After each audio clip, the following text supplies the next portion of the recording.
ವಾತಾವರಣ ಮಾತ್ರ ತುಂಬಾ ಚೆನ್ನಾಗಿದೆ. ಹಾಗಾಗಿ ನಾನು ಮತ್ತು ನಮ್ಮ ಪತಿರಾಯರು ಇಬ್ಬರು ಸೇರಿಕೊಂಡು ಇಲ್ಲಿ ಒಂದು ಸ್ವಲ್ಪ ನಮ್ಮ ಪರಿಸರವನ್ನು ಆಸ್ವಾದಿಸೋಣ ಅಂತ ಹೇಳ್ಬಿಟ್ಟು ನಾನು ಮತ್ತು ಅವರು ಬಂದು ಇಲ್ಲಿ ನೋಡ್ತಾ ಇದ್ವಿ. ವಾತಾವರಣ ಮಾತ್ರ ತುಂಬಾ ಚೆನ್ನಾಗಿತ್ತು.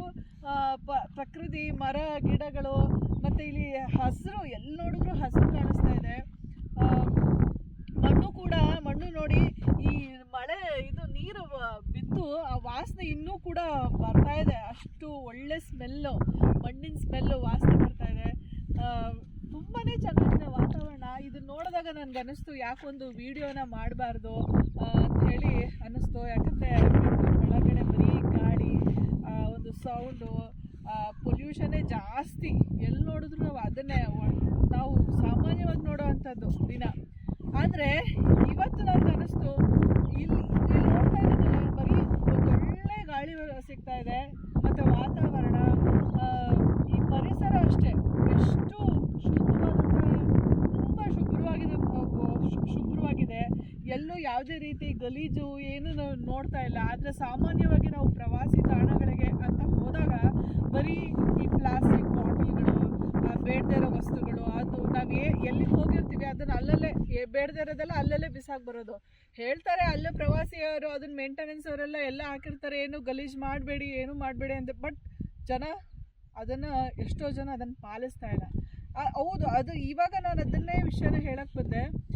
ನಾವು ಅದನ್ನು ಪಾಲಿಸ್ಬೇಕು. ಯಾಕಂತಂದರೆ ಪ್ರವಾಸಿ ತಾಣಗಳು ಇರೋವಂಥದ್ದು ಏನಕ್ಕೆ, ನಾವು ಅದೇ ಬೆಳಗಿನಿಂದ ಸಂಜೆವರೆಗೂ ದುಡಿತಾ ಇರ್ತೀವಿ, ಹೊರಗಡೆ ಹೋಗೋದು, ಅದರಲ್ಲೇ ಇರ್ತೀವಿ. ಬರೀ ನಮ್ಮ ಜೀವನನೇ ಇಷ್ಟೇ ಅಂತ ಅಂದ್ಕೊಂಡಿರೋ ಅಂಥ ಸಂದರ್ಭದಲ್ಲಿ ಏನೋ ಒಂದು ಚೇಂಜ್ ಬೇಕಪ್ಪ ಅಂತ ಹೇಳಿದಾಗ ನಾವು ಪ್ರವಾಸಿ ತಾಣಗಳಿಗೆ ಹೋಗ್ತೀವಿ. ಆದರೆ ಆ ಪ್ರವಾಸಿ ತಾಣಗಳನ್ನ ಉಳಿಸ್ಕೊಂಡು ಬೆಳೆಸ್ಕೊಂಡು ಹೋಗೋವಂಥದ್ದು ನಿಜವಾಗ್ಲೂ ನಮ್ಮ ಕೈಯಲ್ಲೇ ಇದೆ. ಅದನ್ನು ನಾವು ಮುಂದಿನ ಪೀಳಿಗೆಗೆ ಅವರು ನೋಡಬೇಕು ಅನ್ನುವಂಥದ್ದು ಕೂಡ ನಮ್ಮ ತಲೆಯಲ್ಲಿ ಇರಬೇಕು. ಈಗ ಈ ಥರ ವಾತಾವರಣನ ನಾವು ಇದೇ ರೀತಿಯಲ್ಲಿ ಜೋಪಾನವಾಗಿ ಅದನ್ನೆಲ್ಲ ಕಾಯ್ದಿರಿಸ್ಕೊಂಡು ನಾವು ಅದನ್ನು ಮೇಂಟೈನ್ ಮಾಡ್ಕೊತಾ ಹೋದಾಗ ಮುಂದಿನ ಪೀಳಿಗೆಯವ್ರಿಗೂ ಅದು ಸಿಗುತ್ತೆ. ಇಲ್ಲ ಅಂತ ಹೇಳಿದಾಗ ಏನಾಗುತ್ತೆ, ಮುಂದೆ ಇದು ನಮ್ಗೆ ಸಿಗುತ್ತೋ ಇಲ್ವೋ, ಈ ಥರ ವಾತಾವರಣ ಸಿಗುತ್ತೋ ಇಲ್ವೋ ಅನ್ನುವಂಥದ್ದು. ಬೆಳೀತಾ ಇರುವಂಥ ಬೆಂಗಳೂರು ಈ ಥರ ವಾತಾವರಣ ಸಿಗೋದಕ್ಕೆ ದಾರಿ ಮಾಡಿಕೊಡುತ್ತೋ ಇಲ್ವೋ ನನಗೆ ಗೊತ್ತಿಲ್ಲ. ಹಾಗಾಗಿ ಇರೋವಂಥ ಪ್ರವಾಸಿ ತಾಣಗಳನ್ನ ನಾವೆಲ್ಲರೂ ಕೂಡ ಉಳಿಸ್ಕೊಂಡು ಹೋಗೋಣ ಅಂತ ಹೇಳ್ತಾ ಇದ್ದೀನಿ.